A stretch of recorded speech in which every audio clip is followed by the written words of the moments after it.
we could jump straight in and you could tell me how this incredible project came about and how you got 35 of the most famous faces on board. Yeah, certainly. Well, for a long time, I've been wanting to make something about Indian cinema. It was such an integral part of my upbringing, but also Indian cinema is a huge part of world cinema history. We've seen lots of books written and lots of reverence paid to Japanese cinema, French cinema, Italian cinema, but we haven't really gotten that sort of deep dive contextual treatment of Indian cinema, and particularly Hindi cinema, which is popularly known as Bollywood. The filmmaker whose style really defined Bollywood as we know it today was Yash Chopra.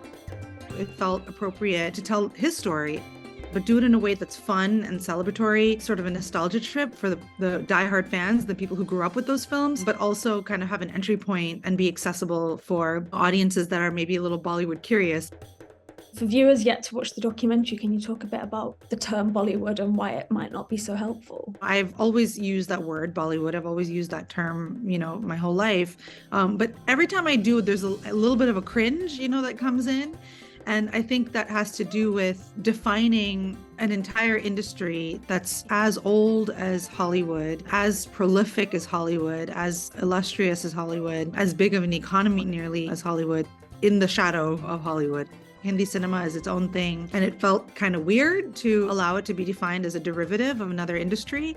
I heard people from inside the industry saying that, no, we don't like it. We don't like to define ourselves in that way. What is your relationship with Hindi language cinema? You obviously grew up kind of in LA and India, if I'm correct.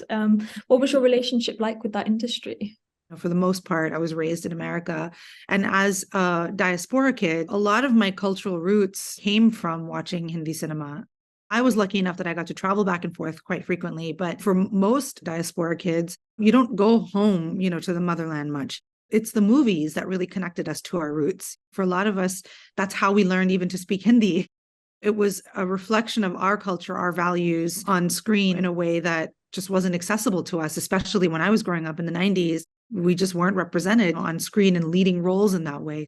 Lily Singh being in this documentary, which was so great. Why was it important to include that diaspora voice, and what role have you found Hindi cinema to play in those communities? Indian cinema isn't just, limited and constricted to the borders, of India or Southeast Asia. It's global. It's connected to diaspora all over the world. We're everywhere. It's the movies that kind of connect us all and bring us all back home.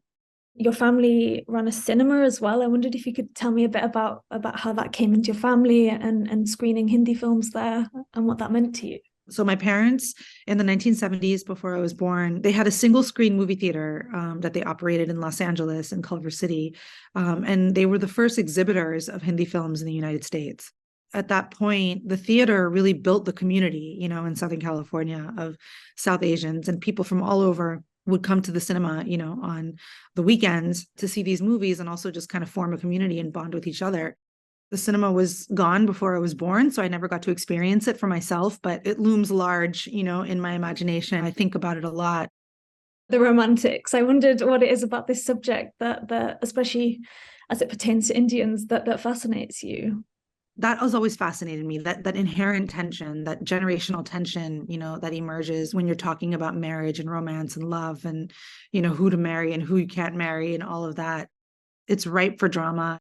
As a culture, as a society, our relationship to love and marriage and, so the norms and the traditions around it is a great litmus test for where we are as a culture. How do you think that on-screen depictions of Indian romance have changed over time? Do you believe that it's becoming more westernized, to use that term, or do you think it's kind of stayed true to what it always was? It's always an interesting push and pull, because I think filmmakers go like 2 steps forward and then the audience brings them 1 step back. It's an interesting dynamic to see, especially when we're accustomed to a certain aesthetic and a certain style when it comes to depictions of love and romance. The classic, like dancing around the tree, almost embracing, but then pulling away at the last second. When we go farther from that into a more Western style, traditionally Western style depiction of romance, it can feel a little jarring sometimes, but we are evolving. Do you think that Indian cinema is able to connect, to Pakistani people of Pakistani backgrounds and Muslim backgrounds in a way that the country's politics often maybe can't? We're in a period of time where art and politics have gotten, unfortunately, intertwined, in a way that leans more towards censorship than speaking truth to power. But it wasn't always that way. And I believe that it won't always be that way. Movies are meant to unite us. They're meant to be a catharsis, where we process our feelings and our trauma and project our hopes and our aspirations and our dreams. And, India was founded, as an inclusive nation. There was a time where the films reflected that, and that time will come again. And I think we're starting to see it come again already. Did you get a sense from your interviewees and the romantics about, where the industry is right now and why it might be suffering? I know 2022 was a particularly hard year for the industry. It's been a tough few years. There's been a pandemic and, there's been a lot of other factors at play. But with the recent success of Pathaan and, some other films from the South, people are reminded that they just love going to the movies and they love seeing their favorite stars on a big screen in movies. I don't think you can keep people away from the cinemas for too long. So I think the film industry will bounce back. I'm not worried. And if you had to pick one, gun to your head, what is the one Hindi language Bollywood film that has had the most lasting impact on you? I would have to say Chandni. It's the archetype, it's the blueprint, for everything that I know about Bollywood and Hindi cinema and, the tropes and the majesty of it and the magic of it. It's all contained in that film.